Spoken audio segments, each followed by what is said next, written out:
الحمدللہ والصلاۃ والسلام علی رسولہ الکریم وعلی آلہ واصحابہ اجمعین، اما بعد فاعوذ باللہ من الشیطان الرجیم، بسم اللہ الرحمن الرحیم۔ اہدنا الصراط المستقیم صراط الذین انعمت علیہم غیر المغضوب علیہم ولا الضالین، آمین۔ عزیزان گرامی، موضوع گفتگو جو ہے ہمارا یہ جو اجتماع ہے اس کے متعلق جو ہے چند چیزیں وضاحت کرنی ضروری ہوتی ہیں۔ اگرچہ تفہیم فکریات مولانا اسحاق چل رہا ہے لیکن میں نے اسے روک دیا ہے، کیونکہ یہ بھی مولانا کی ہی فکر کا ایک حصہ ہے۔ آپ چونکہ یہاں کھڑے ہیں اور آئے ہیں، اور ایک خاص مناسبت سے اگر یہ میں نہ بیان کروں تو پھر موقع محل کے حوالے سے بات بنتی نہیں ہے۔ آپ اپنے بارے میں یہ ایک بات سمجھ لیں کہ اصل چیز آپ کو اپنی شناخت کرنی۔ اگر آپ کو اپنی شناخت نہیں ہے تو آپ کچھ بھی نہیں ہیں۔ انسان کو اپنی شناخت کرنی پڑتی ہے۔ انسان اپنی زندگی میں شناخت کئی حوالوں سے کرتا ہے۔ اپنی کبھی ذات سے شناخت کرتا ہے، کبھی برادری سے کرتا ہے، کبھی کسی رنگ سے، کبھی کسی قوم سے، کسی زبان سے، اور کبھی کسی علاقے سے۔ یہ وہ شناختیں ہیں جو انسانوں نے خود بنائی ہیں، اور یہ شناختیں بری نہیں ہیں، لیکن ان شناختوں کا جو تعصب ہوتا ہے وہ آدمی کو برباد کر دیتا ہے۔ اگر آپ جاٹ ہیں، ارائی ہیں، کوئی تیلی فیملی سے ہے، موچی ہے، کچھ بھی ہے اپنے پیشے کے لحاظ سے یا اپنی چیزوں کے اعتبار سے، تو یہ کوئی قباحت نہیں ہے اور اس میں کوئی ذلت نہیں ہے۔ یہ اللہ کی تقسیم ہے کہ اس نے بندوں کو ایک ہی مشین کے مختلف پرزے بنایا ہے، اور اس کے حوالے سے انسان اپنی زندگی گزارتے ہیں۔ اور یہ شناختیں بڑی اچھی ہیں، یہ ان میں کوئی برائی نہیں ہے۔ یہ جو لوگ کہتے ہیں اسلام میں رنگ، ذات، برادری یہ کچھ نہیں ہے، یہ غلط باتیں کہتے ہیں۔ یہ بھی فلسفہ آپ نے سنا ہوگا ان لوگوں سے جو یہ ایسی باتیں کرتے نہیں۔ اسلام میں رنگ بھی ہے، ذات ہے، برادری ہے، سب کچھ ہے، اور اسلام اس کا خیال بھی کرتا ہے، لیکن اسلام اس کے اندر تعصب نہیں کوئی آنے دیتا۔ پریجوڈائس نہیں آپ کو کہیں پر اسلام کے اندر سے ملے گا۔ وہ اس کی ایک لیمیٹیشنز جو ہوتی ہیں ان کو اس کی لیمیٹیشنز اور اس کی محدودیت کے دائرے میں قید رکھتا ہے، لیکن انسانی نفس کی خواہشیں اور انسان کا جو تعصب ہوتا ہے وہ اس کی لیمیٹیشنز اور اس کی حدیں جو ہیں وہ کراس کر جاتا ہے، جس کی وجہ سے پھر یہ ہوتا ہے کہ برادریاں آپس میں لڑ پڑتی ہیں، یا پھر رنگوں کی آپس میں سفید اور گورے کالے کا ریسزم آپ دیکھتے ہیں یورپ کے اندر، اور زبان کا تعصب ہو جاتا ہے کہ ہم پنجابی بولیں گے اور کوئی اور نہیں بولیں گے بولی۔ یہ ساری چیزیں جو ہیں یہ پھر آگے بڑھتی ہیں، اور انہی چیزوں کی بنیاد پر آج انسانیت تقسیم ہے، اور اسی تقسیم کی بنیاد پر آج انسانیت لڑ رہی ہے، اور اپنے اپنے حقوق کے لیے جو خود ساختہ حقوق ہیں اس کی جنگ کر رہی ہے، اور زمین کی یہ حالت ہو گئی ہے کہ ظہر الفساد فی البر والبحر بما کسبت ایدی، یہ ان کے اپنے ہاتھوں کی کمائی سے نہ خشکی بچی ہے نہ تری بچی ہے، ہر جگہ پر انسانیت نے اپنے آپ کو برباد کر لیا۔ یہ آپ ٹریڈ یونینز دیکھ لیں یا یونینز دیکھ لیں، وہ بھی اسی بنیادوں پر بنتی ہیں۔ اس کے چھوٹے چھوٹے انڈے بچے بھی ہیں، اور بڑے بڑے یہ پہاڑوں کی شکل میں بھی یہ آپ کو پوری دنیا کے اندر نظر آئیں گے۔ ایسے میں اسلام آگے بڑھتا ہے، وہ ان شناختوں کو ان کی حد بتاتا ہے، اور بتانے کے بعد یہ کہتا ہے کہ سنو، تمہاری تہذیب اور تمہارے فکری وجود کی جو ابتدا ہے اس کا نام اسلام ہے۔ ان الدین عند اللہ الاسلام هو سماکم المسلمین، اللہ نے تو تمہارا نام مسلم رکھا ہے۔ یہ اسلام آگے بڑھتا ہے۔ اسلام یہاں پر آ کر کے آدمی کو بتاتا ہے کہ تمہاری سویلائزیشن اور تمہارا فکری وجود، کہ تم کہاں سے علم لیتے ہو، کہاں سے اپنے تصورات کو لیتے ہو، کہاں سے تم اپنے کانسیپٹس کلیئر کرتے ہو، کیونکہ سارا کھیل فکر کا ہے اور سارا کھیل تصورات کا ہے۔ جب تک انسانیت کے اندر تصورات کو صاف ستھرا نہیں کیا جاتا اور پاک نہیں کیا جاتا اور اس کو خالص نہیں کیا جاتا، اتنی دیر تک انسانیت کی فلاح کا آغاز اور انسانیت کی اصلاح کا آغاز کسی صورت میں نہیں ہو سکتا ہے۔ اس لیے اسلام یہ کہتا ہے کہ اپنے فکری وجود، کہ تم کہاں سے نالج لے رہے ہو۔ ہم آپ سے بات کہتے ہیں کہ آپ کو ڈس انفارمیٹ کیا گیا ہے، آپ کو صحیح معلوماتیں دی گئی۔ عدالتوں کے اندر جو کچھ بھی ہوتا ہے، وکلاء جب لڑتے ہیں تو وہ عدالت کو تحقیق، ریسرچ اور انویسٹیگیشن کے ذریعے سے جج کے سامنے حقائق لائے جاتے ہیں کہ دونوں وکیل بحث کرتے ہیں اور بحث کے دوران میں وہ حقائق کو سامنے لے کر آتے ہیں کہ صحیح جناب اعلیٰ آپ کو جو معلومات یہ میرا فاضل دوست دے رہا ہے یہ باطل ہے، یہ اصل معلومات یہ ہے اور اس معلومات کے یہ دلائل ہیں، یہ ثبوت ہیں، یہ بیانات ہیں، اس کے ذریعے سے ملزم کو کیفر کردار تک پہنچائیے۔ یہ ایک مطالبہ ہوتا ہے۔ اسی طرح آپ اپنی زندگی کے اندر دیکھتے ہیں جب آپ کو کوئی نقصان ہوتا ہے تو وہ بھی اس وجہ سے ہوتا ہے بعض اوقات کہ بسا اوقات بلکہ اکثر تو یہ ہوتا ہے کہ آپ وہاں پر آپ کو صحیح معلومات نہیں ہوتی ہے، تو آپ صحیح معلومات کے چکر میں لوگوں سے گفتگویں کرتے ہیں، آپ ان کے پاس جاتے ہیں۔ ایک شاگرد اس وقت شاگرد بنتا ہے جب وہ اپنے وجود کو مٹا کر اپنے استاد سے یہ کہتا ہے کہ میں آپ کا شاگرد بننا چاہتا ہوں، تو وہ شاگرد کب بننا شروع ہوتا ہے؟ جب وہ اپنی پہلے سے موجود معلومات کا انکار کر دیتا ہے اور اپنے استاد کی معلومات کی طرف قدم بڑھا لیتا ہے۔ آپ کے ہاں بہت سے ملازم آتے ہیں آپ سے کام سیکھنے کے لیے، تو آپ ان کے استاد بن جاتے ہیں۔ جب آپ اس کے استاد بنتے ہیں تو آپ اس کو اس فن کی معلومات دیتے ہیں، کپڑا بننے کے بتاتے ہیں کہ کپڑا یوں بنا جاتا ہے، کپڑے میں یہ پک ہوتی ہے، یہ فلاں چیز ہوتی ہے، اس کو سمجھاتے ہیں، اس کو ٹرین کرتے ہیں۔ اسی مثل کے تحت میں یہ کہوں گا کہ جیسا کہ آپ اپنے پاس کسی بچے کو کوئی الیکٹرک کا کام سکھانا چاہتے ہیں یا کوئی اور کام آپ ان کو سکھا رہے ہیں، تو وہ شاگرد اپنی معلومات کو مٹاتا ہے اور استاد کی معلومات کو وہ اپناتا ہے اور اسی کے ذریعے سے زندگی کا کاروبار چلتا ہے۔ یہ اصل چیز میں نے آپ کے سامنے رکھی ہے اپنی تمہیدی گفتگو کے اندر کہ اصل چیز نالج ہے، اصل چیز استاد بچے کے تصورات ٹھیک کرتا ہے، وہ جو اس کو گریں کھول کر بتاتا ہے اور وہ جو اس کام کے اندر کی چیزیں ہوتی ہیں خفیہ راز وہ ان کے بارے میں معلومات دیتا ہے کہ تم یہ چیزیں اس طرح سیکھ جاؤ، اس کے سیکھنے سے تم کبھی نقصان نہیں اٹھاؤ گے۔ آئیے اب ہم آپ کو بتاتے ہیں کہ اسلام کیا ہے۔ اسلام بھی اپنی فکری وجود کے لیے ایک علم طے کرتا ہے اور وہ علم جو ہے وہ اسلام کا علم جو ہے وہ سارا کا سارا نبیوں سے جڑا ہوا ہے۔ ہمارے علم کی ابتدا اور ہمارے علم کی انتہا وہ دونوں ہمارے نبیوں سے جڑی ہوئی ہیں اور ہمارے آخری نبی حضرت محمد رسول اللہ صلی اللہ علیہ وسلم سے جڑی ہیں۔ ہم اپنے نبی کے شاگرد ہیں۔ ہمارے پیارے نبی ہمیں بتاتے ہیں کہ زندگی کے کس معاملے کو کس طرح سے ڈیل کرنا ہے۔ ہمارے نبی بتاتے ہیں کھایا کیسے جائے گا، پہنا کیسے جائے گا، اوڑا کیسے جائے گا، جایا کسی جگہ پر کیسے جائے گا اور آیا کس طرح سے آیا جائے گا۔ پوری زندگی کے معاملات کے بارے میں ہمارے پیارے نبی صلی اللہ علیہ وسلم نے ہمیں یہ معلومات دی، اور ہمارے تصورات کا جو سورس ہے اور جو ماخذ ہے جہاں سے ہم اپنے تصورات کو اخذ کرتے ہیں وہ صرف اور صرف پیارے پیغمبر صلی اللہ علیہ وسلم کی طرف اتری ہوئی وحی ہے اور کوئی چیز نہیں ہے۔ ہمارے نبی پر جو وحی اتری وہ دو طرح سے ہے، ایک وہ وحی ہے جس کی تلاوت کا ہمیں حکم دیا گیا ہے، جسے قرآن مجید فرقان حمید کے ذریعے سے ہمارے سامنے واضح کیا گیا ہے، اور دوسری وحی وہ ہے جو تلاوت نہیں ہوئی ہے، جو تلاوت نہیں کی گئی کہ نمازوں کے اندر آپ ان کی تلاوت نہیں کر سکتے ہیں، لیکن اس وحی کے اثرات یہ ہیں کہ آپ کی زندگی کے اندر جو کچھ بھی اب معاملات آپ کو پیش آئیں گے وہ نبی نے یا کر کے دکھا دیے ہیں یا نبی نے آپ کو اپنی زبان مبارک سے آپ کو سنا دیے ہیں۔ تو اس سنائے ہوئے اقوال کو اور کیے ہوئے افعال کو وہ بھی ہمارے نبی کا علم کا سورس ہے، ہم اسی کے ذریعے سے علم لیتے ہیں اور اسی کے ذریعے تصور ختم کرتے ہیں۔ اس لیے یہ بات آج ایک قیمتی جملہ آپ کے سامنے رکھنے لگا ہوں کہ ہر وہ لمحہ اور ہر وہ آن، ہمارے جملے پہ غور فرمائیے اور اس پہ توجہ کیجئے، یہ میری سارے خطبے کی جان جملہ ہے۔ آپ اس پہ ذرا یہ چار جملے آپ کے سامنے رکھیں کہ ہر وہ لمحہ اور ہر وہ آن جو نبوت سے الگ ہو جائے وہ جاہلیت خالصہ ہے،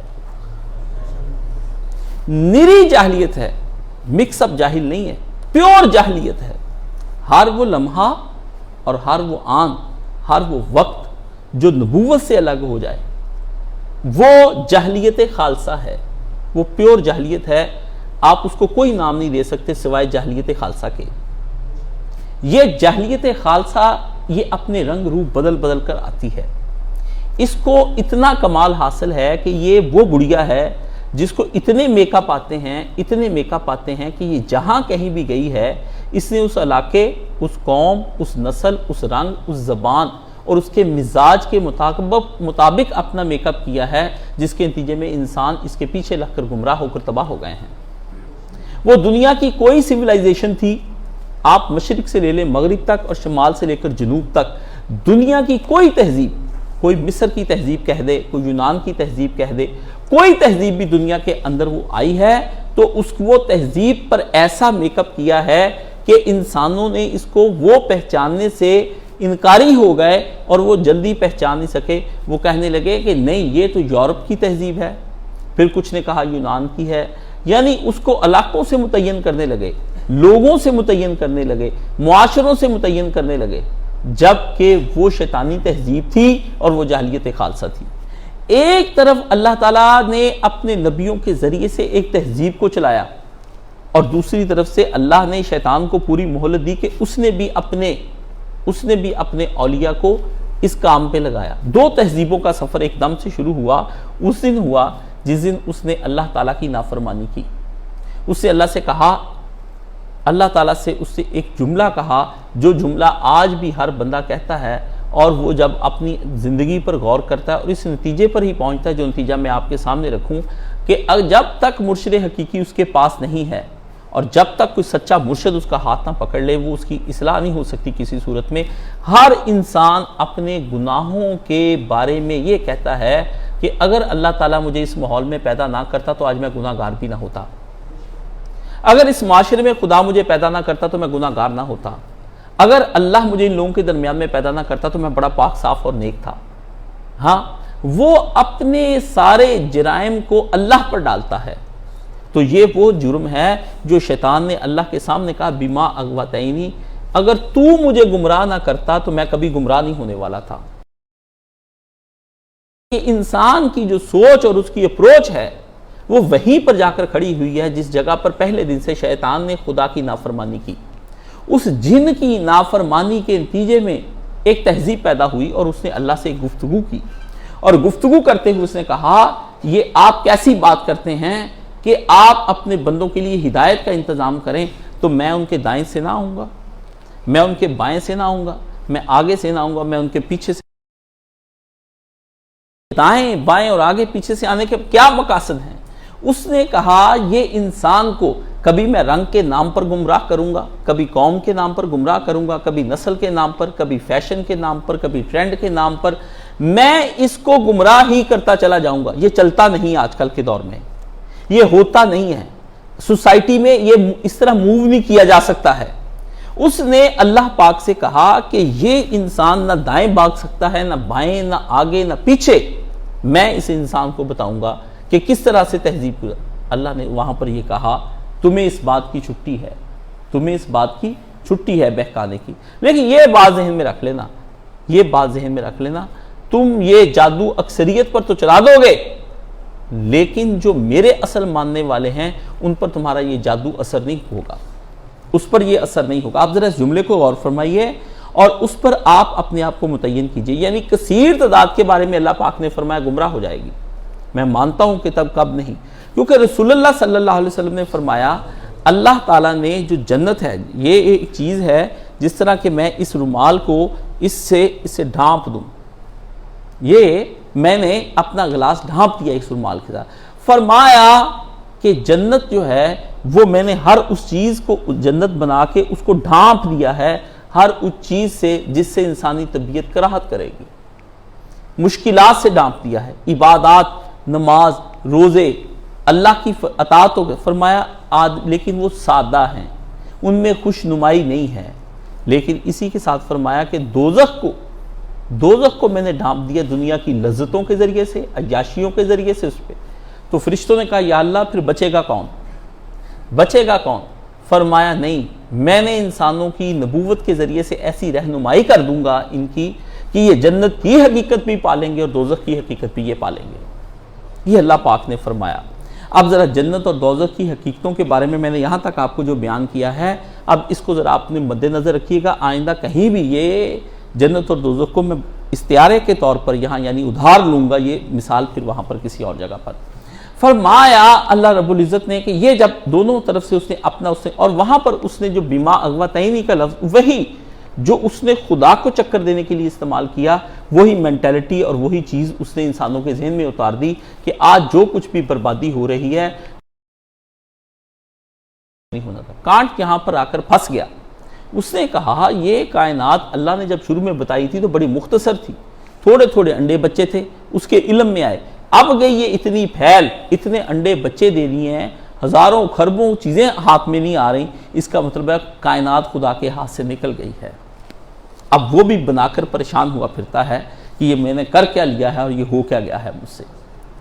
آپ دیکھیے، کیونکہ جب تک اس نے اللہ کے علم کو نہیں پہچانا کہ وَلَا يُحِيطُونَ بِشَيْءٍ مِّنْ عِلْمِهِ کہ تیرے رب کے علم کو کوئی چیز گھیر نہیں سکتی ہے، تو اس نے اپنی عقل کے ذریعے سے خدا کے علم کو گھیرنے کی کوشش کی اور یہ نتیجہ نکالا جو آپ سب کے سامنے ہے۔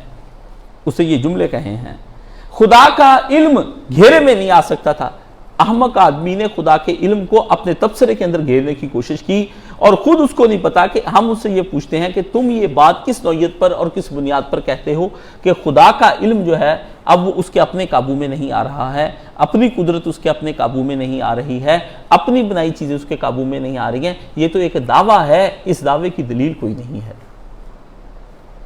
دعووں کو یہ لوگ دلیل بنا کر آپ کے سامنے پیش کرتے ہیں اور اتنے عزم اور جزم کے ساتھ پیش کرتے ہیں کہ آپ چپ کر کے ان کی بات کو مان لیتے ہیں۔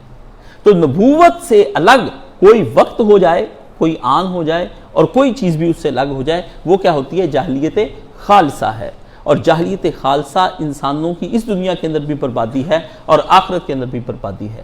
یہ تہذیب جاہلیت خالصہ کوئی آسانی سے نہیں آتی ہے، اس کے بڑے بڑے رنگ ہیں، بڑے روپ ہیں، اور سارے روپ دلکش ہیں، اور سارے روپ دلکش ہیں، اور ہر روپ کسی گناہ کے ساتھ جڑا ہوا ہے، ہر روپ آپ کی کسی خواہش کو تسکین دیتا ہے جو ناجائز ہے، ہر رنگ اس کا کسی نہ کسی صورت کے اندر آپ کے سامنے آ کر بیٹھا ہوتا ہے اور آپ اس پر اپنا مال، جان، پیسہ سب کچھ لٹا دینے کو تیار ہو جاتے ہیں ایک لمحے کے لیے۔ یہ خضر بھی بے دستو پا، الیاس بھی بے دستو پا، میرے طوفان یم بجم دریا بدریا جو بجو۔ یہاں نبیوں کی بھی بس ہو کر کئی نبیوں نے بھی کہا اے میرے رب میں تیری پناہوں میں آ گیا، جس وقت کے نبیوں نے اس کو اللہ کو پکارا ہے۔ اب دیکھیے آپ کو حضرت یوسف علیہ السلام اللہ کی پناہوں میں آتے ہوئے نظر آئیں گے، حضرت یونس علیہ السلام اللہ کی پناہ میں آتے نظر آئیں گے، حضرت آدم علیہ السلام کہیں گے کہ اگر تو نے ہمیں نہ بخشا تو ہم خسارے والوں میں سے ہو جائیں گے۔ محمد رسول اللہ صلی اللہ علیہ وسلم اللہ سے پکارتے پھرتے خداوندا میرے اگلے پچھلے، میرے وہ گناہ، میرے چھوٹے بڑے گناہ، میرے وہ گناہ جو میں نے دیکھ، اللہ مغفر لی بما قدمت واخرت واعلنت واسررت واسرفت وما انت اعلم بہ منی، وہ گناہ جو مجھے بھی علم نہیں ہے۔ اللہ اللہ علم غیب نبوت پر جو گفتگو کرتے ہیں ان سے یہ پوچھئے تو صحیح نبی یہ کس چیز کے اوپر گفتگو فرما رہے ہیں۔ عزیزو، اس منزل کے اندر جہاں نبی پہ دست و پا ہو چکے ہیں شیطان کے مقابلے میں، اس میں عام انسانیت کی کیا حیثیت رہ جاتی ہے یہ آپ کو خود سوچنا پڑے گا۔ 24 گھنٹے نبوت اللہ کے آبزرویشن میں ہے، 24 گھنٹے نبی اللہ کی آبزرویشن میں ہے۔ معمولی سی بات ہوتی ہے تو جبریل کو بھیج دیا جاتا ہے، میکائیل کو، فرشتے آ جاتے ہیں نبی کے پاس اطلاع کرنے کے لیے کہ پیارے پیغمبر یہ نہیں ہوگا جو آپ کرنے جا رہے ہیں اور یہ نہیں ہوگا جو آپ کہنے جا رہے ہیں۔ پیغمبروں کو اللہ تعالیٰ نے یہ بھیجا۔ اب آج کا انسان یہ کہے کہ نہیں میں اپنی دنیا بھی خود بنا لوں گا، میں اپنا دین بھی خود بنا لوں گا، سارے کام میں خود کر لوں گا، یہ ہو نہیں سکتا۔ اب ایک جملہ آپ کے سامنے نظر کرنے لگا ہوں۔ دو چیزیں ہیں، ٹائم اینڈ اسپیس، زمان اور مکان، دو الگ الگ چیزیں ہیں۔ آپ اس کو سمجھنے کی کوشش کیجئے۔ یہ ایک وقت ہے، ٹائم کیا ہوتا ہے؟ وقت ہوتا ہے، اور دوسری چیز کیا ہوتی ہے؟ اسپیس ہوتی، مکان ہوتا ہے۔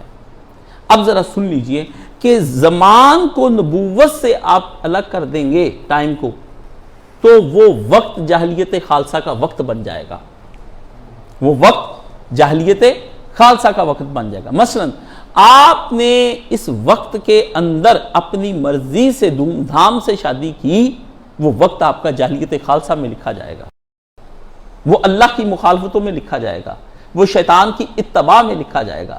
یعنی جتنا وقت نافرمانی میں گزرا وہ سارا کا سارا جاہلیت خالصہ، باوجود اس کے کہ آپ ایمان کی کیفیت کے دعوے دار ہیں کہ میں ایمان رکھتا ہوں اور بہت بلند ایمان رکھتا ہوں۔ ہر وہ وقت جو اطاعت خداوندی میں نہیں ہے وہ جاہلیت خالصہ میں ہے. اور آپ عالم اور اس وقت آپ کیا ہو رہے ہوتے ہیں؟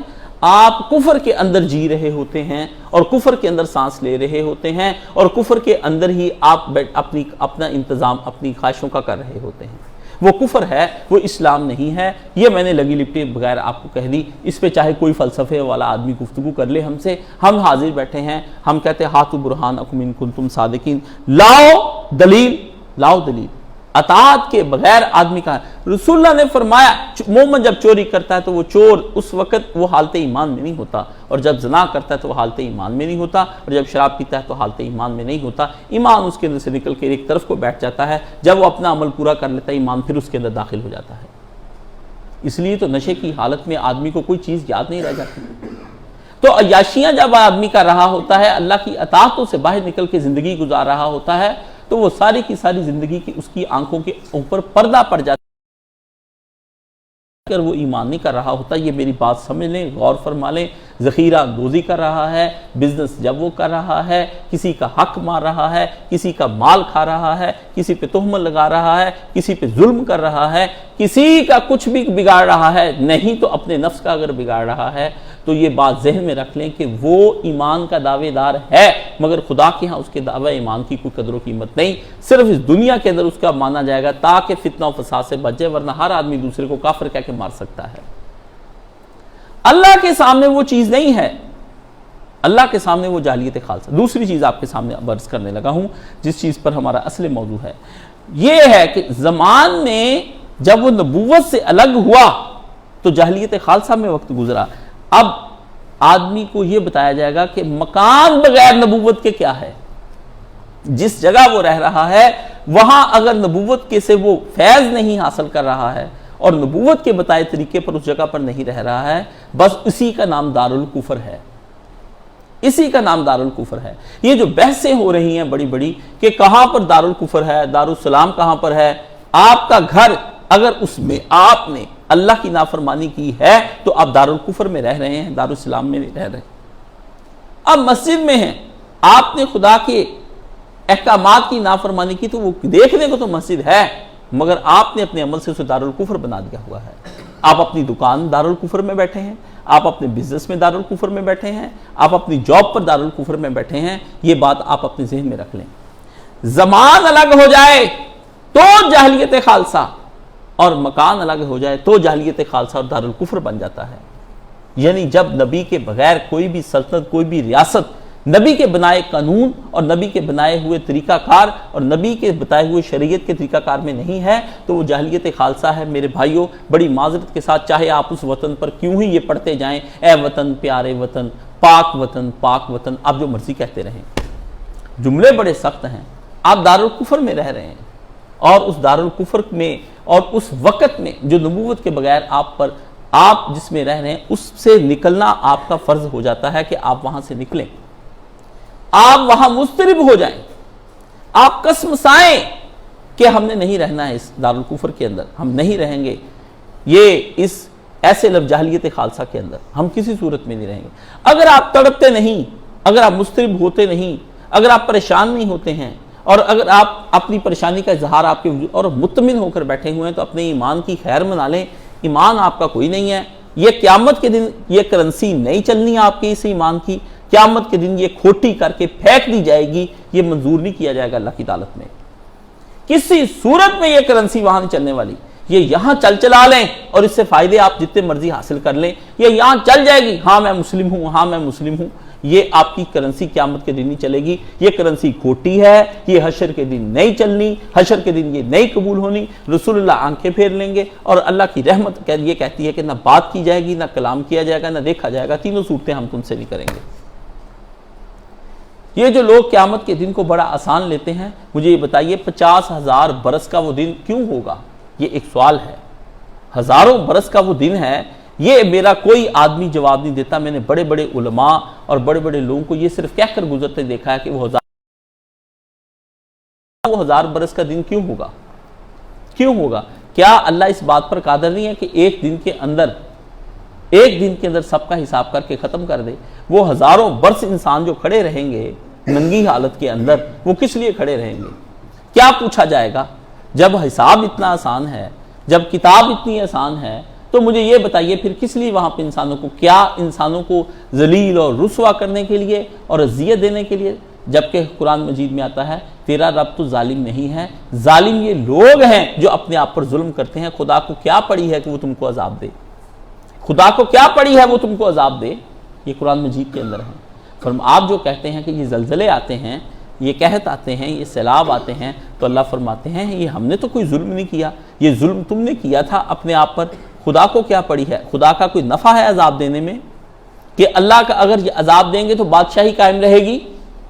ہاں، یہ ایک سوال ہے، یہ سوال کا جواب مجھے کہیں سے آپ ضرور لا کر دیں۔ آپ کسی مولانا کے پاس جائیں اور اس سے یہ پوچھیں یہ ہزاروں برس کا دن قیامت کا کیوں ہوگا، یہ آپ ہمیں سمجھا دیں۔ جب وہ آپ کے اوپر کوئی فلسفی، یہ چاہتا ہوں کہ کسی آدمی کے ذہن سے میں یہ سنوں، اس کے منہ سے یہ کلام سنوں، کیونکہ اس کے اندر جو بات مضمر ہے، جو چھپی ہوئی اس کے اندر، وہ ایسی ہے کہ اس کے لیے نبیوں نے کہا قیامت کے دن نفسی نفسی کے مقام پر حضرت ابراہیم علیہ السلام ہوں گے، آدم علیہ السلام ہوں گے، حضرت لوط علیہ السلام ہوں گے، حضرت یحییٰ، سب عیسیٰ علیہ السلام تک یہی کہتے ہوں گے نفسی نفسی، ہائے آج میری جان اللہ بچ جائے، ہائے آج میری جان بچ جائے۔ صرف ایک محمد رسول اللہ امتی امتی کہہ رہے ہوں گے کہ آج میری امت بچ جائے۔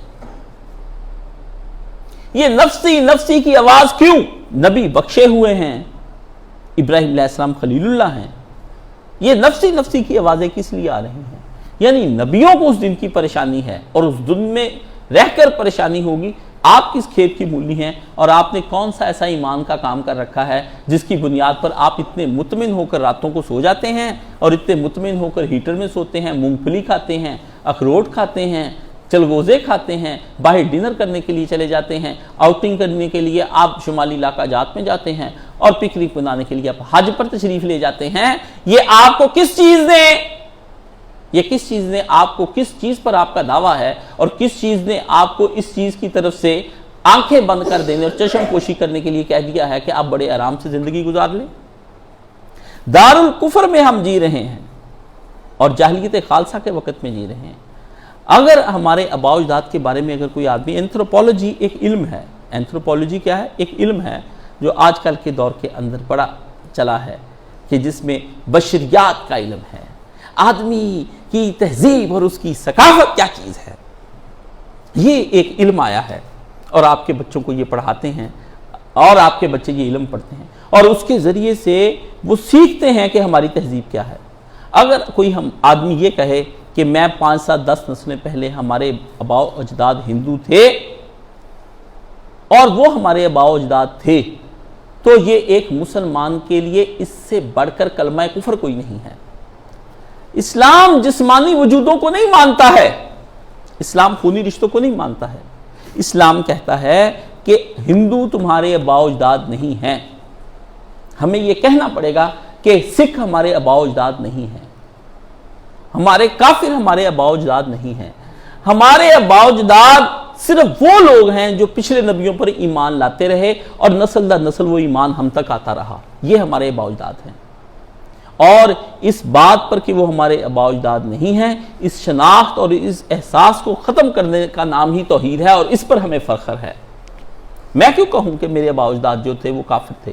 نہیں، اسلام کہتا ہے جب کبھی ایک مومن نے اپنے آپ کو اس فانی دنیا کے امتحانوں سے گزارنا ہے تو وہ یہ کہے کہ وہ لوگ جو قوم نوح کے اندر سے بچے تھے اور جو ایمان لے کر آئے تھے وہ ہمارے آباء و اجداد ہیں، جو حضرت صالح علیہ السلام کی نسل سے جو بچے تھے وہ ہمارے آباء و اجداد ہیں، جو حضرت لوط اور حضرت ہود اور حضرت شعیب کی نسل سے تھے وہ ہمارے آباء و اجداد ہیں۔ ہمارا آباء و اجداد وہ کوئی نہیں جو خدا کی نافرمانی کے اندر زندگی بسر کر کے گیا ہے یا جس نے خدا کے علاوہ کسی اور کو بھی پوجا ہو، وہ کوئی مشرک، کوئی ہندو، کوئی ہمارے آباء و اجداد نہیں۔ ہم مومنین کی ایک الگ تہذیب ہے اور الگ نسل ہے، ہم الگ تہذیب اور الگ نسل سے تعلق رکھنے والے لوگ ہیں۔ یہ جو تعلق ہے یہ آپ کا کبھی بھی ان لوگوں کے ساتھ نہیں ہے، آپ کو انکار کرنا پڑے گا۔ اگر آپ اس کا انکار نہیں کرتے ہیں تو آپ کسی صورت میں مومن نہیں کہلا سکتے ہیں۔ یہی وہ چیز ہے جو آپ کے اندر توحید پیدا کرے گی۔ اس بات کو اپنے ذہن میں رکھیے، میں اس بارے میں بھی آپ کو آئندہ اس پہ کچھ کہوں گا۔ ہماری تہذیب میں گنگا جمنا کی تہذیب نہیں ہے۔ آپ کو یہ پڑھایا جاتا ہے کہ ہم گنگا جمنا کی تہذیب کے لوگ ہیں، ہمارے ہاں کوئی گنگا جمنا سویلائزیشن نہیں ہے۔ کہ جو گنگا کے کنارے آباد ہو گئے، جو جمنا کے کنارے آباد ہو گئے، جو گنگا اور جمنا کو اپنا معبود مانتے ہیں اور دیوی مانتے ہیں اور اپنے دیوتا مانتے ہیں اور ان میں اپنی لاشیں بہاتے ہیں اور اس کے اشنان سے اپنے آپ کو پاک کرنے کی کوشش کرتے ہیں، ہمارے ہاں کوئی گنگا جمنا تہذیب نہیں ہے، ہمارے ہاں کوئی گنگا جمنا کی، ہم پانیوں کے غلام نہیں ہو سکتے ہیں، ہم پانیوں کی اولاد نہیں ہو سکتے ہیں۔ یہ وہم ہے، یہ دھوکہ ہے جو آپ کو دیا جا رہا ہے، جس کی وجہ سے آپ کی تہذیب اپنے آپ سے جوڑنے کی کوشش کی جا رہی ہے۔ ہمارے ہاں دریائے سندھ کی تہذیب کوئی تہذیب نہیں ہے۔ کیا ہم دریائے سندھ کے لوگ ہیں اور اس کی تہذیب کے لوگ ہیں، موہنجو داڑو کے لوگ ہیں؟ ہمارے ہاں کوئی تہذیب نہیں، ہمارا ہڑپا کچھ نہیں لگتا، ہمارا ہڑپا موہنجو داڑو کچھ نہیں، یہ عذاب شدہ قومیں ہیں جو اللہ کو پسند نہیں آئی، تو اللہ نے بہترین گھر ہوتے ہوئے، بہترین کالونیاں اور بہترین سسٹم ہوتے ہوئے اللہ تعالیٰ نے اجاڑ کے رکھنی ہے۔ آپ کہتے ہیں کہ اسٹوپا آپ کو مل گیا ہے اور وہاں آپ نے دوبارہ سے اس کو عمران خان کی حکومت کے اندر لا کر بدھوں کو، جو اصل تو بدھ ہیں لیکن بدو ہیں، ان کو لا کر کے آپ کے پی کے اندر اس کی دوبارہ سے اس کو کانٹ چھانٹ کر کے اس کی پوجا کرنی شروع کر دی گئی ہے اور وہ لوگ وہاں آ کر پوجا کریں۔ یہ پچھلے دور کے اندر اس آدمی نے سوائے اسلام کے مخالفت کے اور دیگر تہذیبوں کو اجاگر کرنے کے کوئی کام نہیں کیا ہے، یہی کافی ہے۔ یہ آپ کو حشر کے دن پتہ چلے گا کہ اس آدمی کے کارنامے کیا ہیں۔ آپ تو کسی اور کی دشمنی میں اندھے ہو کے آپ اپنے آپ کو اس کے ساتھ جوڑ رہے ہیں، جو وہ کر رہا ہے اور جو اس نے کیا ہے وہ آپ تصور میں آپ کے باہر ہے۔ کسی حکومت نے ایسا کچھ نہیں کیا۔ آپ کی تہذیب دریائے راوی کی تہذیب نہیں ہے کہ یہ راوی کے کنارے آباد ہونے والے لوگ ہیں، آپ کی دریائے راوی کی تہذیب نہیں ہے، آپ پانیوں سے جڑے ہوئے لوگ نہیں ہیں۔ ہماری تو تہذیب عقائد سے جڑتی ہے، ہم اپنی تہذیب، اور دریائے چناب کی تہذیب آپ کی تہذیب نہیں ہے، نہ سندھ کی، نہ راوی کی، نہ ستلج کی، نہ بیاس کی، نہ چناب کی، نہ گنگا کی، نہ جمنا کی، نہ برہما پتر کی، کوئی بھی تہذیب آپ کی تہذیب نہیں کہلا سکتی ہے۔ بلکہ آپ کی تہذیب کو اگر کسی آدمی نے جوڑنا ہے اور پانیوں سے آپ کو نسبت ہے اور آپ چاہتے ہیں کہ ہمیں پانی سے نسبت دی جائے، تو آپ کی تہذیب جس تہذیب سے جڑی ہوئی ہے اس پانی کو آب زمزم کہتے ہیں۔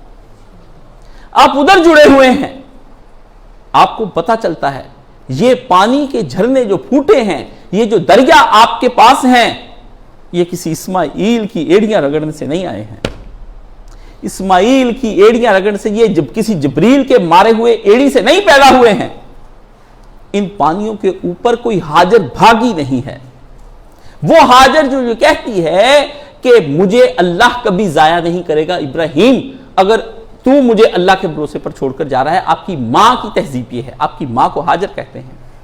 آپ کی جننے والی مائیں آپ کی مائیں نہیں ہیں، ان کے حقوق جسمانی طور پر تو ہیں، لیکن اگر وہ عقائد کی راہ سے ہٹ جائیں گے تو حشر کے دن وہ دوزخ میں ڈال کے فنا کر دی جائیں گی، ڈیلیٹ کر دیا جائے گا، اور آپ کو اللہ اتنا بھی دکھ نہیں ہونا دیں گے، کیونکہ اس میں ولا خوف علیہم ولا ہم یحزنون، حقیقت کھل جائے گی کہ یہ ہمارے ماں باپ نہیں تھے۔ جو آج میں بیان کر رہا ہوں یہ قیامت کے چھوڑ جائے گی تجھ کو تیری ماں، تیرا باپ، تیرا بیٹا، تیرا بھائی، تیری بیوی صاحباتی ہی، امہ ہی و ابی ہی و اخی ہی و ولد ہی، تیرا بیٹا اور وہ تیرا یار جس کے بغیر تیرا گزارا نہیں ہوتا۔ فرمایا یہ کب تہذیبیں تمہاری ان کے ساتھ جڑیں گی؟ تو یہ تہذیبیں ہماری ان کے ساتھ، اور مصر کا مسلمان فرائنہ مصر کی تہذیب کو اور عراق کا مسلمان بابل کی تہذیب کو، افغان بدھا کی تہذیب کو ترک ہی نہیں کرتا، بلکہ لعنت مدینہ کی تہذیب سے جا کر جڑ جاتا ہے۔ ایک ہو مسلم حرم کی پاسبانی کے لیے نیل کے ساحل سے لے کر تا بخاک کاشغر۔ ہمارا کسی اگر علاقے کے ساتھ ہماری نسبت ہے تو وہ مدینہ شریف کے ساتھ ہماری نسبت ہے، ہماری کوئی اور نسبت نہیں ہے۔ پانیوں میں اگر ہم جڑیں گے تو آب زمزم سے ہم جڑیں گے، ہماری تہذیب نہیں ہے۔ ہر وہ چیز جو نبیوں کے تھرو ہم تک پہنچتی ہے ہم اس کے ساتھ جڑے ہوئے ہیں، جو چیز نبیوں کے تھرو ہماری طرف نہیں پہنچی ہم اس کے ساتھ نہیں جڑے ہوئے ہیں۔ ہمارے خیالات، ہمارے ویلیوز، ہماری تہذیب، ہمارا کلچر، ہماری ثقافت، ہر چیز نبیوں کے ساتھ جڑی ہوئی ہے، کیونکہ نبیوں کو جو چیز اللہ نے جس نے عطا کی وہ اللہ رب العزت کی ذات ہے، جو اللہ سبحانہ و تعالی ہے۔ بندے اس کے ہیں، بندے اس کے ہیں۔ اپنے بندوں کے لیے اگر وہ کھانے پینے سونے رہنے کا پورا قرآن مجید میں بیان کرتا ہے، تو ہم یہ بھی اسے پوچھیں گے جناب عالی آپ نے یہ سارے انتظامات تو ہمارے بدن کے کیے ہیں، ہمارے جسم کے کیے ہیں، جو 60 سال کے اندر رہ کر پھر مٹی ہو جائے گا اور کمزور ہو جائے گا، وہ روح جو دائمی اور باقی جس کی وجہ سے یہ بدن چلتا ہے، اس کا آپ نے کیا انتظام کیا ہے؟ اس کا انتظام آپ نے کیا کیا ہے؟ تو آواز تو یہی آئے گی کہ انسانیت کو جب تیرے رب کو لقد من اللہ، تیرے رب کو جب ہو گیا، رحم آیا، احسان کیا، تو پھر اس سے کیا ملا؟ وہ رسول بعث فی الامیین، جن کو اس نے بھیجا ان لوگوں سے جو ناواقف دین تھے۔ امیین کا مطلب ہوتا ہے ناواقف دین۔ وہ ان کے نبی کے لیے امی کا لفظ آئے گا تو وہ الگ آئے گا، ان کے لیے جب آئے گا وہ الگ آئے گا۔ نبی الامی کے بارے میں ہوگا وہ نبی جس کا استاد صرف خدا ہے، جس سے کسی استاد دنیاوی انسان کے سامنے علم سیکھنے کے لیے گھٹنے نہیں ٹیکے ہیں، وہ ہے۔ تو ان کے لیے فرمایا جو واقف دین تھے، ان میں وہ کرتا کیا ہے؟ وہ تمہیں پاک کرتا ہے، قرآن کی تعلیم دیتا ہے، حکمت تم کو سکھاتا ہے، یہ ہماری تہذیب اس سے جڑی ہوئی ہے۔ تو فرمایا مدینہ کی تہذیب سے ہم جڑتے ہیں، اور ہماری اینتھروپولوجی ہمیں زمین سے نہیں آسمان سے جوڑتی ہے۔ یہ جملہ ہمارا ضرور قدر فرمائیے گا کہ ہماری اینتھروپولوجی، ہمارے علم بشریات کہ ہم کہاں سے آئے ہیں، ایک مسلمان کو اینتھروپولوجی آسمانوں سے جوڑتی ہے، ہم ادھر کے ہیں، ادھر کے نہیں ہیں۔ ادھر کے تو وہ ہیں جو کھاتے ہیں، پیتے ہیں اور بچے جنتے ہیں، لیکن اپنے رب کی معرفت نہیں رکھتے ہیں۔ ادھر کے وہ ہیں۔ اسی لیے آپ کو پتا ہے حدیث شریف میں آتا ہے جب کافر کی روح زمین جان نکال کے آسمان پر لے جائی جاتی ہے، تو آسمان کا دروازہ جو پہلا ہے، پہلا آسمان پوچھا جاتا ہے، تو کہا جاتا ہے کہ اس آدمی کو حکم دیا گیا اس کی روح کے بارے میں کہ یہ آسمان پر نہیں چڑھے گی، یہ زمین پہ کسی جگہ پہ اس کو عذاب کی کیفیات میں رکھا جائے۔ اور مومن کی روح کو فوراً 7 آسمان توڑتے ہوئے اوپر لے جایا جاتا ہے، وہ چلتا جاتا ہے، ایک سے ایک آسمان کا دروازہ کھلتا چلا جاتا ہے کہ آپ کہاں کے تھے؟ جہاں کے تھے وہاں لے جایا گیا، اور یہ جہاں کا تھا اس سے زندگی جیسے گزاری، اس کو وہیں لے جایا گیا، یہ سجین میں اتار دیا گیا۔ تو خاک تھی، یہ خاک مل کے ختم ہو گئی۔ آپ خاک نہیں ہیں، آپ نور ہیں۔ اللہم اجعل نورا فی قلبی فی بصری فی عینی فی یمینی عن یساری اعظم لی نورا نورا، اعظم لی نورا نورا۔ آپ تو دن رات صبح ہر نماز کے بعد دعائے نور پڑھتے ہیں کہ خداوند عالم بندے کو بشریات کی اس دنیا میں جو خاک اور نفس کے اندر ملوث ہے، جو خواہشات کے اندر ہوتی خاک نفس ہے، اس سے اٹھا اور بندے کو آسمان کی بلندیوں پر لے جا۔ میں خاک نہیں ہوں، مجھے نور بنا دے۔ نور کی تلاش کا سفر آپ کو اوپر کی جانب لے کر جاتا ہے، اس لیے مومن کی روح کو وہاں پر لے جایا جائے گا۔ اس لیے یہاں پر یہ بات سب رکھ لیں کہ ہم آسمانوں سے جڑتے ہیں، ہم زمینوں کے جڑے ہوئے نہیں۔ ہمارا علم ادھر سے آتا ہے، ہمارا علم ادھر سے آتا ہے، اور ایسا آتا ہے کہ جبریل لے کر آتا ہے، جبریل لے کر آتا ہے۔ یہ 300 پر اس کے ہیں، اور 100 ہاتھ جو مشرق سے مغرب تک کے ہیں، اور وہ کھڑا جس وقت ہوتا ہے تو اللہ فرماتا ہے تمہارے نبی کی آنکھ یوں ٹک گئی اس کے اوپر، نبی کے دل پر حیرت کا ایک عجب حیرت طاری ہوگی اللہ کی اتنی بڑی مخلوق دیکھ کر کے۔ اور اللہ کے نبی نے فرمایا سارا میرا دائیں بائیں کا زمین و آسمان بھر گیا تھا اس کے وجود سے، اس کے وجود سے بھر گیا تھا۔ آگے پیچھے آپ کے اس کے فوج کے دستے ہوتے ہیں جو نور کے دستے فرشتوں کے ہوتے ہیں۔ جبریل نے ہاتھ میں قرآن پکڑا ہوا ہے ایک حصہ، اور رسول اللہ صلی اللہ علیہ وآلہ وسلم کے قلب اقدس کے اوپر اتر رہا ہے، اور پیغمبر صلی اللہ علیہ وسلم کی جو اونٹنی ہے وہ اس وحی کی آواز سے گھبرا جاتی ہے اور وہ چیخیں مار اٹھتی ہے، اور پیغمبر کے اوپر سخت سردیوں کے دنوں میں پسینے چھوٹ جاتے ہیں پیغمبر کے کہ وحی وصول کی جا رہی ہے۔ اور جب وحی وصول کی جاری پر یہ حالت ہوگی، اور جب وحی وصول کی ہوئی کا حساب وصولا جائے گا، تب سوچیں اس وقت آپ کے ساتھ کیا بنے گا۔ آپ نے تو نبی سے قرآن لے کے وصول کر لیا، لیکن پھر بعد میں جو امانت دی تھی اس کا پتہ بھی تو کرنا ہے۔ آپ تو وصول رہے ہیں، لیکن اس کے بعد جب آپ سے وصولا جائے گا تو پھر اس وقت آپ کی کیا کیفیت ہوگی؟ یہ اصل چیز ہے اس کے اندر دیکھنے کی، اور وہ پھر نبی کے قلب پر اتارنے کے بعد پھیلا دی جاتی ہے۔ تو ہمارے تصورات، ہمارے کانسیپٹس، یہ سارے کے سارے جو آسمانوں سے نیچے آتے ہیں.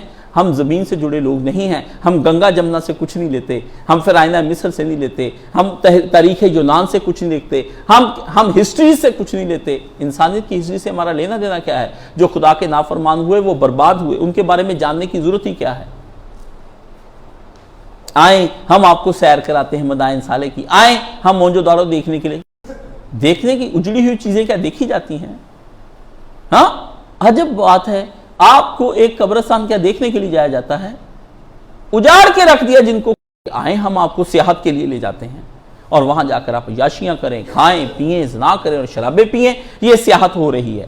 اور جس ملک کے اندر یہ عمران خان کیوں ہر دفعہ یہی کہتا ہے کہ سیاحت کو پروموٹ کیا جائے؟ آپ کو پتا ہے سیاحت کن دو چیزوں کے اوپر بیس کرتی ہے؟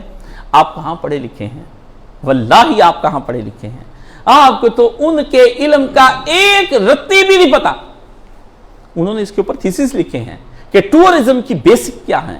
انہوں نے کہا ٹورزم دو چیزوں کی بیس پر کرتا ہے، ایک شراب پر اور دوسرا زنا پر.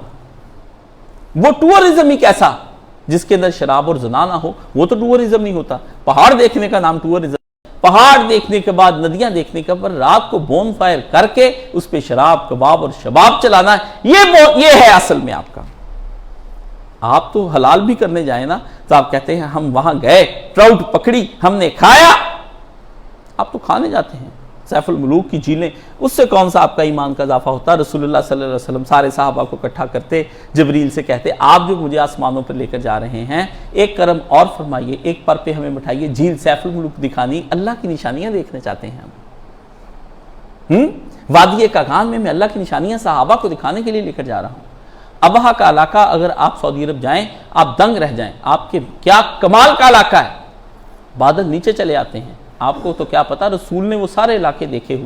نفس کی تسکین کے لیے پھر جب آپ اللہ کے رسول کو اور دین کو آڑ بناتے ہیں تو کاشف علی کا غصہ تو بنتا ہے. میں بھی آپ جیسا ہی ہوں، بلکہ کروڑوں گنا زیادہ آپ سے زیادہ گناہ گار ہوں، پر میرے اور آپ کے درمیان میں فرق یہ ہے میں اقراری ہوں. میں جھوٹ نہیں بولتا، میں کہتا ہوں کہ ہم نے یہ کیا خداوند عالم اور نفس کی لذت کے لیے کیا. ایسی چیز کی تو معافی ہو سکتی ہے، بہانے بازی کی معافی نہیں ہو سکتی. بہانے بازی کی معافی نہیں ہو سکتی ہے. یہ ہے. اور اس کے بعد پھر آپ یہ دیکھیے ہمارا دین کیا بتاتا ہے. ہماری بشریات سبحان الذی اسرا بعبدہ لیلا من المسجد الحرام الی المسجد الاقصی. کیا اس میں ٹورزم بیان ہوا ہے؟ ہماری سیاحت کے اندر پیغمبر کو مسجد سے اڑا کر مسجد تک لے جایا جاتا ہے اور مسجد سے اڑا کر مسجد میں واپس لے آئے. ہم مسجدوں سے جڑے لوگ سیاحت کے ہیں. ہماری سیاحت یہ ہے. ہم بار بار دن میں 5 مرتبہ سیاحت کرنے کے لیے اپنے رب کی بارگاہ. ہمارا تو آپ اس میں سے کچھ نکال رہے ہیں، میں کچھ نکال رہا ہوں. آپ پتہ نہیں قرآن کیسے پڑھتے ہیں. میں ان سے کہتا ہوں اتنی تفسیریں پڑھو کہ شاید آپ کی دل کی آنکھ کھل جائے. کیونکہ مفسرین آخر آپ کی دل کی آنکھیں کھولنا چاہتے ہیں. اس کے بغیر ہی آپ کہیں محنت کیے بغیر نہیں. یہ علم کی لگ ہے. ہم تو وہاں سے اڑے وہاں گئے اور وہاں سے پھر آسمانوں پر گئے اور وہاں سے کچھ لے کر آئے اور پھر دنیا کو ہم نے فلاح اور اصلاح دے دی. یہ ہمارے نبی کا کمال ہے. ہماری سیاحتیں ان چیزوں کا نام ہے. ہماری سیاحتوں میں شباب نہیں ہوتا ہے. ہماری سیاحتوں کو جہاد فی سبیل اللہ کہتے ہیں. ہم حق کے لیے جاتے ہیں، قوموں کو آزاد کرواتے ہیں اور خدا کے دین کا بول بالا کرتے ہیں اور دنیا کو توحید سکھاتے ہیں. یہ ہماری سیاحت ہے. اس لیے کہا الجہاد ذروۃ الاسلام. اسلام کی چوٹی کا نام جہاد ہے. جو اسلام کے آخر اینڈ تک پہنچنا چاہتا ہے وہ جہاد کرے. لیکن انہوں نے آپ کی ایسی تہذیب بنا دی ہے کہ ڈیموکریٹک ملکوں کے اندر نیشن اسٹیٹ کے اندر آپ جہاد کرنے کے لیے جا ہی نہیں سکتے ہیں. موت کیا ہے؟ دل دہلا دینے والی چیز ہے. تو جو آدمی مرنے سے ڈر گیا تو پھر اس کے بعد پیچھے کیا رہ گیا؟ جبکہ موت ہی آدمی کو اللہ کے نبی نے کہا تھا زندہ رکھتی ہے. اب آپ خودکشیاں کرتے ہیں، کاروبار نہ ہونے کی بنا پر موت کو قبول کرتے ہیں، آسائشات نہ ہونے پر. ایک عورت کی شرمگاہ آپ کو میسر نہیں آئی، آپ نے خودکشی کر لی. عورت کو ایک مرد کی شرمگاہ میسر نہیں، اس نے بھی خودکشی کر لی. آپ کو عید کے کپڑے نہیں ملے، آپ سب نے مل کے خودکشی کر لی. 3 دن سے آپ نے کھانا نہیں کھایا، خودکشی کر لی. شادی کرنی تھی، دوسری بیوی نے اجازت دی، بچے مار دیے. یعنی موت دیکھیں پھر کیسے ارزاں کر دی گئی.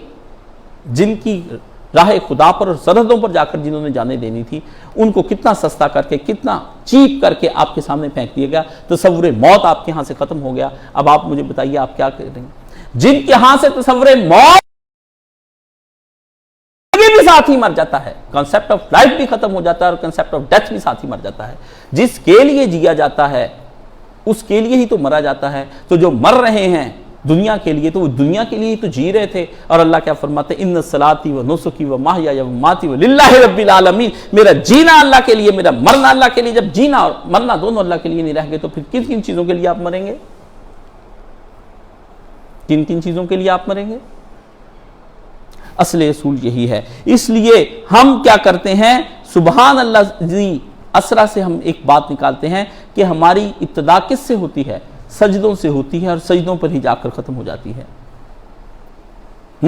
ہمارے نبی سیاحت کرنے کے لیے گئے اور آتے وقت ہمارے لیے عبودیت کی چیزیں لے آئے۔ کیا لے کر آئے؟ عبودیت کی چیزیں لے کر آئے۔ 10 سال تک مکہ کے اندر 2 نمازیں پڑھی اور ایک تہجد ہوتی رہی، لیکن جب وہاں سے سرکار واپس لوٹے تو عبودیت کے لیے، شکرانے کے لیے، اپنے رب کی معرفت اور پہچان کے لیے 5 نمازوں کا تحفہ لے کر آئے۔ 5 نمازوں کا۔ نبی جاتا ہے تو عبودیت کے لیے، آتا ہے تو عبودیت کے لیے، شکرانے کے لیے۔ نبی ہمیشہ آپ کو ایک اور رب کا قرب دیتا ہے۔ آپ کو اور فلسفی اور سائنسدان آپ کو نہ رب کی معرفت دے سکتا ہے، نہ وہ آپ کو قرب نہیں دے سکتا ہے اللہ کا۔ دیکھیے ہمارے نبی کی سیاحت کیا سیاحت ہے۔ جن کے نبی کی یہ سیاحت ہے، اس کی امت کس قسم کی سیاحتیں کرتی پھرتی ہے؟ وہ دبئی میں عیاشیاں کرتے ہیں، انگلینڈ میں گرمیاں گزارتے ہیں، سوئٹزرلینڈ میں چلے جاتے ہیں، ہاں جی جرمنی میں ہم چلے گئے، ورلڈ ٹور کر کے ہم آ رہے ہیں۔ اس کے پاپا نے ہم سے کہا لے چلو ہم کو، پاپا بھی لے جاتے ہیں۔ محنت کی کمائیاں کٹھی کٹھی کر کے 8 دن میں ضائع کر کے مری سے واپس چلے آ رہے ہوتے ہیں، جیسے تعزیے کے دن میں تعزیہ گزار کے شام کو شیعہ واپس کر آ رہے ہوتے ہیں۔ پھر کہتے ہیں ہمارے پاس رزق نہیں ہے، رزق تم نے عیاشیوں میں گزار دیا۔ فرمایا سجدوں سے ابتدا۔ اور ہمارا نسب کیا ہے؟ ہمارا نسب بھی سجدے ہیں، ہمارا نسب بھی سجدے ہیں۔ ہاں ہم تکبیرات اور اذانوں اور سجدوں کی بلند آوازیں، ہمارا بے بانگے دور، یہ تکبیرات، یہ اذانیں، یہ سجدے، یہ اقامتیں، ہم با آواز بلند کیا کہتے ہیں؟ کہ ہم غلام ہیں اس رب العزت کے غلام ہیں۔ بار بار تکبیریں کس لیے پکاری جا رہی ہیں؟ اللہ اکبر، اللہ اکبر، لا الہ الا اللہ، واللہ اکبر، اللہ اکبر۔ کس کا نام بار بار آ رہا ہے؟ اللہ اکبر، اللہ اکبر، اشہد ان لا الہ الا اللہ، کس کا نام آ رہا ہے؟ ایک رسول کا درمیان میں ذکر آیا، وہ اس وجہ سے آیا کہ نبیوں کے ساتھ جڑے رہنا۔ پھر اس کے اندر آپ دیکھ لیں آخر میں پھر کیا کہا جاتا ہے؟ اللہ اکبر، اللہ اکبر اذان میں پھر کیا کہا جاتا ہے؟ لا الہ الا اللہ۔ اللہ تو شروع کہاں سے ہوا تھا؟ اللہ سے، اللہ اکبر سے۔ ادھر بھی لفظ اللہ اور ادھر بھی اللہ، آپ کی ابتدائیں انتہائیں اللہ ہیں، آپ تو نہیں کہیں پہ جا سکتے ہیں۔ اس لیے ہمارے ہفتے کے دن بھی ان سے الگ ہیں۔ وہ کہتے شنیوار، ایتوار، منگلوار، بدھوار، کہ یہ منگل کا دن ہے، اس میں یہ جادو ہوتا ہے، یہ بدھ کا دن ہے، اس میں سورج یہاں اس لیے اس کو بدھ کہتے ہیں۔ آپ کا تو ایسا نہیں ہے۔ اللہ نے فرمایا تم گنتی گرو، سبت کا دن ہفتے کا دن ہو گیا، احد، اثنین، ثلاثہ، اربع، خمیس، جمعہ، پہلا دن، دوسرا دن، چوتھا دن۔ جمعے کے آپ کا تو ہے ہی نہیں، ہم کیوں کہیں کہ ہم کسی کے غلام ہیں؟ ان کے مہینوں کے نام جنوری، فروری، مارچ، اپریل جڑے ہوئے ہیں، دیکھیں۔ اور آپ کے کیا ہیں؟ یہ بہار کا موسم ہے، یہ خزاں آ گئی ہے۔ بہاروں اور خزاؤں کے آنے سے کیا ہے؟ وہ چھپا ہوا ہے بدلتی ہوئی رتوں میں۔ وہی خدا ہے، وہی خدا ہے۔ رتوں کے اندر کے حساب سے کہ موسم بدلے تو تم کو پتا چلے کسی نے موسم بدل دیا ہے۔ یہ کون ہے جس کے حکم سے اب سورج قریب آ گیا ہے، اور یہ کون ہے جس کے حکم سے سورج دور چلا گیا ہے؟ یہ کون ہے جو تھوڑی دیر پہلے ان پت جڑ کے موسم کے اندر کوئی پھول پتا نہیں تھا؟ یہ کون ہے جو پھولوں پہ پھول اگاتا چلا جا رہا ہے؟ یہ کون گرمیاں برساتا ہے کہ تمہارے لیے گندم کے دانے الگ سے تیار ہو جائیں؟ یہ کون ہے جو تمہارے لیے سردیاں بناتا ہے؟ کھاؤ، سوپ پیو، چائے پی آپ کے اسے۔ اور پھر اب آپ کی دن کے اوقات الگ الگ سے ہیں، آپ کے دن کے اوقات وہ کہتے ہیں صبح دوپہر شام، ہم کہتے ہیں بعد الظہر انشاءاللہ ملاقات ہوگی، انشاءاللہ بعد العصر ہم آپ سے ملاقات کریں گے، حتیٰ کہ آپ کے جنازے کا اعلان بھی بعد از نماز عشاء کیا جائے گا۔ آپ کی تہذیب ہے، ان کے دیوتاؤں کے کوئی نام نہیں ہے، مگر آپ کے جس کو پوچھتے ہیں اس کے تو نام ہے اسماء الحسنہ، وہ رحمان رحیم، تہذیبیں الگ۔ ملت ابراہیمی اور ملت محمدی، جس وقت انبیاء دنیا میں آئے ہیں اس وقت بھی دنیا کی کروڑوں کی آبادی تھی۔ آپ سوچیں گے آپ یہ بات کیسے کہہ رہے ہیں؟ ہم آپ سے پوچھتے ہیں، اب تو مردم شماری کے آلے آگے ہیں، اس لیے آپ کو پتا ہے ابراہیم علیہ السلام کے دور کی مردم شماری کوئی آدمی ہم کو دکھائے کہ پوری دنیا کے اندر یہ مردم شماری ہوئی تھی؟ یہ بات بڑی قابل غور ہے۔ رسول اللہ کے دور میں کب آپ کہتے ہیں؟ روم تھا، ایران تھا، کون سا ملک دنیا کے اوپر نہیں تھا؟ کس ملک کے بارے میں آپ کہیں گے یہ نہیں تھا؟ ہر ملک تو اس وقت موجود تھا، رشیا تھا، چائنا تھا، سب ملک موجود تھے، کسی نے مردم شماری نہیں کی تھی۔ ہاں 8 ارب انسان، اور وہاں پر اس کے مقابلے میں آنے والے کتنے لوگ؟ 3 لوگ ابراہیم علیہ السلام، حضرت سارہ، ابراہیم اور لوط نکل گئے۔ ہاں کروڑوں لوگ، لیکن تہذیب کو بدلنے کے لیے 6 بندے صحابہ کہف کے نکل گئے۔ اور پھر وہ امام عاشقاں پورے بطول، وہ کہ جس کے سامنے سندھ سے لے کر اسپین تک کی تہذیب تھی، اس میں 72 آدمی اللہ کے نام کے لیے نکل گئے، حسین علیہ السلام۔ اور لوگ پھر کیا ہوا؟ نبی کے علیہ السلام کے پیچھے نبی کیا ہے؟ 2 لوگوں کے ساتھ، ایک محمد اور دوسرے ابو بکر، نکل گئے اللہ کی راہ میں۔ اور تو اور چھوٹا سا علی، 23 سال کا علی، وہ اکیلا ہی بعد میں رسول اللہ صلی اللہ علیہ وسلم کے پیچھے چلا گیا۔ اندھے صحابہ کہ مجھے مدینہ کی راہ میں چھوڑ دو اگر تم مجھے چھوڑنا نہیں چاہتے، وہ رسول کے پاس پہنچ گئے۔ ننگے صحابہ، ماں نے ننگا کر دیا، چچا نے ننگا کر دیا، کہا نہیں مدینہ جائیں گے، اپنے نبی کے پاس جائیں گے، آج نہیں تو کل سے ہی ہجر کی داد پائیں گے، آج نہیں تو کل سے ہی یہ میری چشم اشک بار، یہ میرا دل بے قرار ان کی نظر میں آئیں گے، آج نہیں تو کل سے ہی۔ اندھے صحابہ گئے، والدین کو چھوڑ کر چلے گئے، بیوی بچوں کو چھوڑ کر چلے گئے، ہاں بزنس چھوڑے، دہاڑیاں چھوڑی، جائیدادیں چھوڑی، کاشتکاری کے سامان چھوڑے، چلے گئے نبی کی طرف کہ ہم ملت ابراہیمی کے تحت زندگی گزاریں گے، جاہلیت خالصہ کے نہ زمان میں رہیں گے نہ مکان میں رہیں گے، ہم جاہلیت خالصہ کے نہ مکان میں رہیں گے نہ زمان میں رہیں گے۔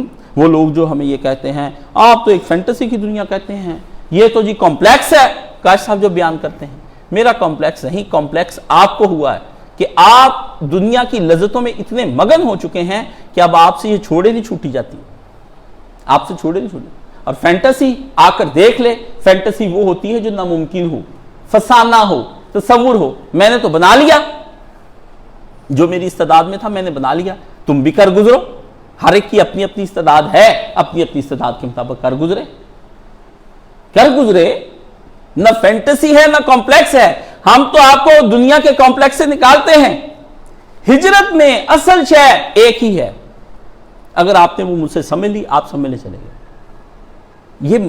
یہ جو ہم ہجرت کی گفتگو دارالسلام کی کرتے ہیں، یہ مثل جنت کے ہے، جس طرح وہ میں نے آپ سے کہا تھا نا کہ جنت ڈانپی ہوئی ہے، اور دنیا کی زندگی وہ دوزخ ہے جو آپ دارالکفر کے اندر جی رہے ہیں۔ وہی ہے کہ وہاں مزے ہیں، لذتیں ہیں، آپ ان کو چھوڑ نہیں سکتے ہیں۔ تو ہجرت میں اصل شے کیا ہے؟ اصل شے ایک ہی ہے، وہ ہے قناعت۔ یہ قناعت کا فلسفہ کوئی آدمی سمجھ جائے کہ جتنا اللہ رب العزت آپ کو دنیا گزارنے میں حلال کا عطا فرما دے، اس پر گزارا کر لینا، یہ پورا اسلام قناعت پر مبنی ہے۔ کتنی قناعت کریں کاشف صاحب؟ جتنی محمد رسول اللہ صلی اللہ علیہ وسلم نے کی۔ مجھ سے نہیں پوچھیں، یا نبی کو مانیں یا انکار کر دیں، درنگی چھوڑ، یک رنگ ہو جا، سراسر موم ہو یا پھر سنگ ہو جا، آپ صاف کہہ دیں، معیار رسول ہے۔ دنیا کی اس منزل کے اندر پیغمبر نے کیا کہا؟ کأنک غریب و عابر السبیل، کیا کہا نبی نے یہ جملہ؟ اب آپ کی زبان میں ترجمہ اس کا کروں، فرمایا تم میں سے کوئی آدمی بھی جو اس دنیا کی منزل کو سر کرنا چاہتا ہے، اس کو چاہیے وہ خانہ بدوش بن جائے۔ کیا بن جائے؟ لمبی مثال دیتا تو کام خراب ہو جاتا،